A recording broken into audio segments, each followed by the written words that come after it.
Hi மக்களே, குயிக்காக நம்ம பிக் பாஸ்ல நேற்று என்ன நடந்ததுன்னு பார்த்துருவோமா? ஸோ காலையிலேயே பார்த்தீங்கன்னா பிக் பாஸ் வீட்டில் இருக்க எல்லாரையும் லிவிங் ஹாலுக்கு வர சொன்னார். ஸோ எல்லாரும் வந்து வரிசையாக உட்கார ஆரம்பிச்சிட்டாங்க. எல்லாரும் வந்து உட்காந்ததுக்கப்புறம் அடுத்த வாரம் யார் தலையாக ஒரு போட்டி வைக்கிறாங்க. ஸோ அந்த போட்டியில் வந்து யாரெல்லாம் பார்ட்டிசிபேட் பண்ணணும்னு செலக்ட் பண்ணுவோம்ல. ஸோ அதுக்காக வந்து இந்த வாரத்தில் யார் பெஸ்ட் பர்ஃபார்மர்னு உங்களில் பேசி ஒரு 2 பேரை செலக்ட் பண்ணுங்க அப்படின்னு பிக் பாஸ் சொல்லிட்டாரு. ஸோ ஒவ்வொருத்தராக வந்து அவங்க மனசில் யார் யாரெல்லாம் இருக்காங்களோ, யார் அடுத்த வார தலையாக இருக்கணுமோ அவங்கள வந்து அவங்கவுங்க ரீசனை வச்சு நாமினேட் பண்ண ஆரம்பிச்சிட்டாங்க. ஸோ அதில் பார்த்தீங்கன்னா 2 பேர் மட்டும் செலக்ட் பண்ணாங்க. அதில் வந்து கனியும் நம்ம சபரியும் பார்த்தீங்கன்னா அதிக ஓட் வாங்கினனால அவங்க 2 பேரும் செலக்ட் ஆகிட்டாங்க. அது மட்டும் இல்லாமல் போன வாரம் டாஸ்கில் கமருதன் வேறு லெவலில் விளாண்டு ஃபஸ்ட்டாக வந்துட்டாரா. ஸோ அவரையும் அந்த லிஸ்ட்டில் ஆட் பண்ணிட்டாங்க. ஸோ டோட்டலாக பார்த்தீங்கன்னா இப்போ 3 பேர் வந்து அடுத்த வார தலை போட்டிக்கு செலக்ட் பண்ணியிருக்காங்க. ஸோ பெஸ்ட் பெர்ஃபார்மராக 2 பேரை செலக்ட் பண்ணியாச்சு.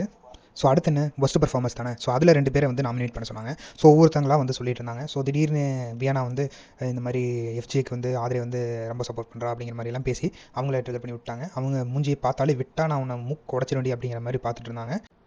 ஸோ அவங்க மட்டும் இல்லை, ஸோ வர எல்லாருமே பார்த்தீங்க அப்படின்னா ஆதிரியே சொல்லிட்டு இருந்தாங்க. அவங்க ஒவ்வொருத்தராக சொல்ல அவங்க முகத்தை காட்டுறாங்க. அப்படியே எண்ணெய் சட்டியில் தண்ணி தெரிச்ச மாதிரி அப்படி வெடிக்குது.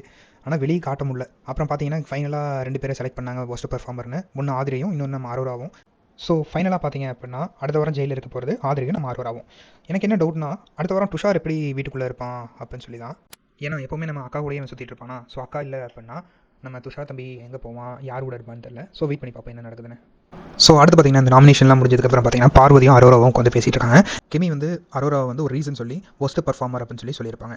என்னன்னு பார்த்தீங்கன்னா நீங்கள் பிரிட்டியாக அழகாக இருக்கீங்க, அதை யூஸ் பண்ணி மற்றவங்கிட்ட வேலை வாங்குறீங்க அப்படிங்கிற மாதிரி ஒரு பாயிண்ட் போட்டிருப்பாங்க. அது ஆக்சுவலாக நம்ம அரோராவுக்கு பிடிக்கல. ஸோ அதை பற்றி அரோராவும் பார்வதியும் பேசிகிட்டு இருந்தாங்க. அரோரா சொல்கிறாங்க, என்னோடய ஒர்க்கே பார்த்தீங்கன்னா மாடலிங். ஸோ நான் வந்து எப்போவுமே வந்து என்னை அழகாக க்ரூம் பண்ணி தான் இருப்பேன். ஸோ ஃபோட்டோஷாப் பண்ணுறாங்க அப்படின்னா நான் போய் அப்படி நிற்பேன் இப்படி நிற்பேன். ஸோ இது என்னோட நேச்சரை மாற்றிட்டு இந்த கேம் விளையாட சொல்கிறாங்க. என்னால் அது முடியாது அப்படிங்கிற மாதிரி சொல்கிறாங்க. பார்வதியும் வந்து ஆமாம் கரெக்ட் தான், நீ வந்து மற்றவங்களுக்காக நான் மாற்றிக்க வேணாம் அப்படிங்கிற மாதிரி சொல்லிட்டு அந்த டாக்கு ரொம்ப சீரியஸாக போயிட்டுருக்கு. உடனே சைடில் பார்த்தா நம்ம நடிப்பு அரக்கன் வாட்டர்மேன் ஸ்டார் வேறு இடையில வந்து லூசு பெண்ணே அப்படின்னு சொல்லிட்டு பாடிட்டு இருக்காரு. உடனே பார்வதியும் அரோரா வந்துட்டு கொஞ்சம் ஸ்பேஸ் கொடுங்க, பசங்களாக பேசிட்டு இருக்கோம் அப்படின்னு சொல்லிட்டு அவங்க கான்வர்சேஷனை கண்டினியூ பண்ணுறாங்க.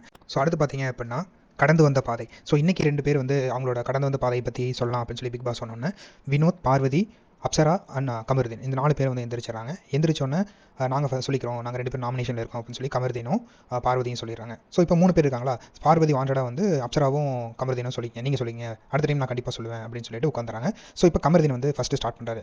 ஸோ அவர் என்ன சொல்கிறாரு அப்படின்னு பார்த்தீங்க அப்படின்னா, அழகா என் கதை வந்து போர் அடிக்காது, நல்லா இன்ட்ரெஸ்டிங்காக இருக்கும் அப்படின்னு ஆரம்பிச்சார்.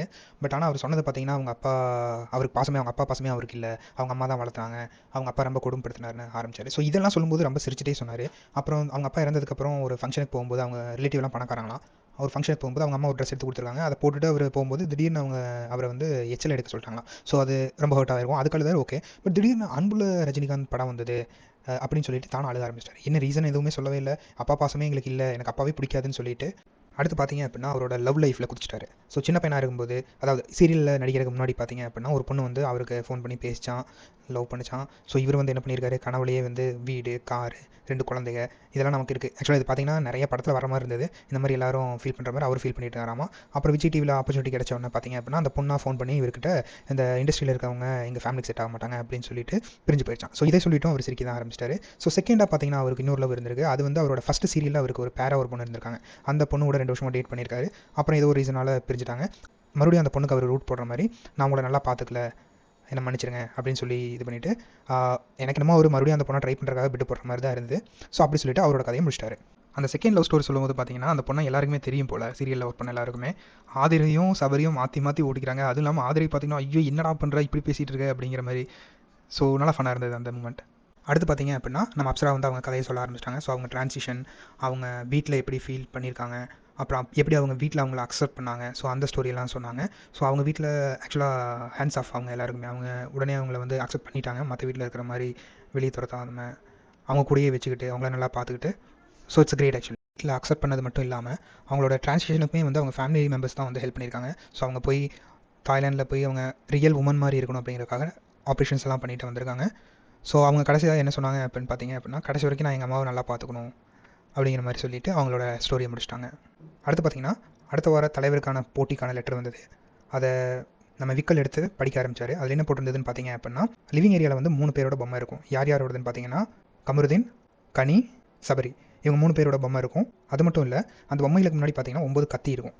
ஸோ யார் வேணாலும் அந்த கத்தி எடுத்து அந்த 3 பொம்மையில் ஏதாவது ஒரு பொம்மையை குத்தலாம். அதாவது யார் இந்த வீட்டுக்கு தலைவராக இருக்கக்கூடாதுன்னு நினைக்கிறாங்களோ அவங்களை குத்தணும். யாருக்கு 3 கத்தி குத்து விழுந்துருச்சோ அவங்க அந்த கேம்லேருந்து எலிமினேட் ஆயிடுவாங்க. ஸோ அடுத்த 2 பேர் கண்டினியூ பண்ணுவாங்க.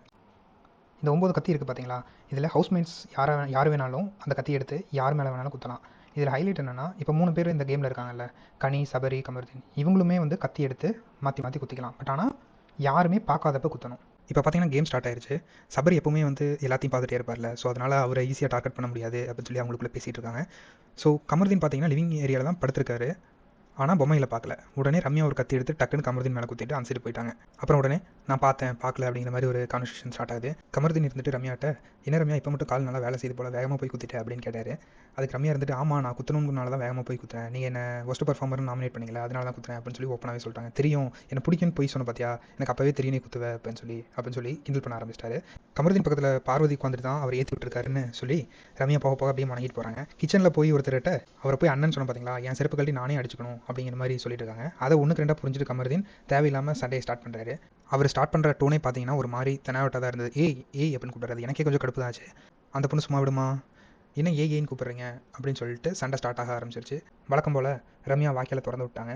அதை சமாளிக்க முடியாமல் கமருதீன், நீ பேசுகிறதே சரியில்லை போயிரு அப்படின்னு சொல்லிட்டு சைலண்ட் ஆகிட்டார். ஸோ கடைசியாக பார்த்தீங்கன்னா, நான் இனி அண்ணான்னு உங்களை கூப்பிடவே மாட்டேன், நான் உங்களை ஃபேக் ஆள்லாம் கூப்பிடல அப்படிங்கிற மாதிரி சொல்லிட்டு இந்த சண்டை நடக்கும்போது பார்த்தீங்கன்னா பார்வதி சைலண்ட்டாக ஒரு கத்தி எடுத்து சபரி மேலே குத்த போனாங்க. சபரி என்ன தான் சண்டை நடந்தாலும் நான் என் வேலையில் கரெக்டாக இருப்பேன்னு சொல்லிட்டு பார்வதியை பிடிச்சிட்டாரு. ஸோ பிக் பாஸும் வந்து சபரி பார்த்துட்டாரு, நீங்கள் குத்துனது செல்லாதுன்னு சொன்னோன்னே, ஆக்சுவலாக பிக் பாஸ் சொல்கிறக்கு முன்னாடி பார்த்தீங்க அப்படின்னா பார்வதி சொன்னாங்க நான் குத்தும்போது நீ பார்க்கலன்னு அடிச்சு சொன்னாங்க. பிக் பாஸ் கன்ஃபார்ம் பண்ணோன்னே அவங்களும் டீசெண்டாக கத்தியை கீழே எடுத்து வச்சுட்டு போயிட்டாங்க. சபரி பார்த்தீங்கன்னா கிச்சனில் தான் உட்காந்து பேசிகிட்டு இருந்தார். இந்த சைடு கேப்பில் கமருதீன் கத்தி எடுத்து சபரி குத்த போகும்போது அந்த சபரிக்கு கண்ணு எப்படி தான் ஒர்க் ஆகுதுன்னு தெரியல, டக்குன்னு கமருதீன்னு சொல்லி கண்டுபிடிச்சிட்டாரு. ஸோ அவர் சொன்னதை பார்த்து இந்த சைடு கெமி இருந்துட்டு இதோ கமருதீன் மாட்டிட்டாங்க அப்படின்னு சொல்லி கிண்டல் பண்ணி சிரிக்க ஆரம்பிச்சிட்டாங்க. அடுத்த கொஞ்சம் நேரத்தில் பார்த்தீங்கன்னா எல்லாரும் பாட்டு பாடிட்டு அங்கே ஆட ஆரம்பிச்சிட்டாங்க. அந்த 3 பொம்மை சுற்றிட்டு. என்னென்னா நிறைய பேர் இருந்தால் யார் குத்துறாங்கன்னு தெரியாதுல்லன்னு கிச்சனில் இருந்த சபரி அதை கவனிச்சுட்டு டக்குன்னு ஏறி குதிச்சு அந்த கேங்கில் போய் அவரும் சேர்ந்து ஆட ஆரம்பிச்சிட்டாரு. ஏன்னா பக்கத்தில் போய் நின்று யார் குத்துறாங்கன்னு தெரியும்ல. சரியான ஆளாக இருக்காங்க அந்த சபரி. அந்த பாட்டு முடிஞ்சோன்னு பார்த்தீங்கன்னா அடுத்து சுப்பிரமணியபுரம் அப்படின்னு பாட ஆரம்பிச்சிட்டாங்க. ஸோ உடனே சபரி இருந்துட்டு கிளாஸ் எடுக்க ஆரம்பிச்சிட்டாரு. மதுரையில் இருக்க எல்லாரும் பாசமாக இருக்காங்க, வடச்சென்னையில் இருக்கவங்களும் நல்ல பசங்க இருக்காங்க, பாசமாக இருக்காங்க அப்படின்னு சொல்லிட்டு அந்த கேப்பில் நம்ம அரோரா சபரியை கத்தி எடுத்து குத்திட்டாங்க. ஸோ குத்தும்போது நான் பார்த்துட்டேன் அப்படிங்கிறாரு. பட் ஆனால் குத்துனதுக்கு அப்புறம் தான் பார்த்தாரு அப்படின்னு சொல்லி பிக் பாஸ் கன்ஃபார்ம் பண்ணிட்டாரு. ஸோ இப்போ பார்த்தீங்கன்னா சபரிக்கிட்ட ஒரு கத்தி குத்து இருக்குது, கமருதீன்கிட்ட ஒரு கத்தி குத்து இருக்குது. குத்து வாங்கினதுக்கப்புறம் சபரியும் ரொம்ப சத்தமெல்லாம் போடல, ரொம்ப டீசெண்டாக கைத்தட்டி சூப்பர் அப்படின்னு சொல்லிட்டாரு. பார்வதி வெளியிருந்து ரொம்ப சந்தோஷமாக கைத்தட்டிட்டு ஓடி வந்துட்டு சூப்பர் அரோரா சூப்பர் அப்படின்னு சொல்லி வந்து அவங்க ரொம்ப என்ஜாய் பண்ண ஆரம்பிச்சிட்டாங்க. கொஞ்ச நேரத்தில் கலையரசன் ஒரு டாஸ்க் வந்திருக்கு, நம்ம எல்லாரும் பண்ணணும் வாங்க படிக்க போகிறேன் அப்படின்னு சொல்லி எல்லாரையும் கூப்பிட்டாங்க. ஸோ எல்லாரும் போகும்போது பார்த்தீங்க அப்படின்னா இந்த கேப்பில் சுபிக்ஷா என்ன பண்ணிட்டாங்கன்னா கத்தி எடுத்து கமருதீனை குத்திட்டாங்க. அடுத்து என்ன மறுபடியும் அவர் ஆரம்பிச்சிட்டாரு, என் முதுகில் குத்தாதீங்க, என் முன்னாடி வந்து சமாளிக்க பாருங்கள் அப்படி இப்படின்னு. செகண்டு குத்து வாங்கினாலையா என்னன்னு தெரியல, கமருதீன் மனசை விட்டார். இன்னைக்கு குத்துனா குத்திங்க நான் வெளியே போகிறேன் அப்படின்னு சொல்லிட்டு டாஸ்க் லெட்டர் படிக்கிறது கூட கேட்காம அவர் பாட்டுக்கு வெளியே போகிறேன்னு போக ஆரம்பிச்சிட்டாரு. சைடில் பார்வதி வேறு நல்லா ஏற்றி விடுறாங்க, இது முதுகில் குத்துறதாண்டா கேமு, யார் குத்துறான்னு மட்டும் நோட் பண்ணி வச்சுக்கோ அப்படின்னு சொல்லி நல்லா ஏற்றி விடுறாங்க.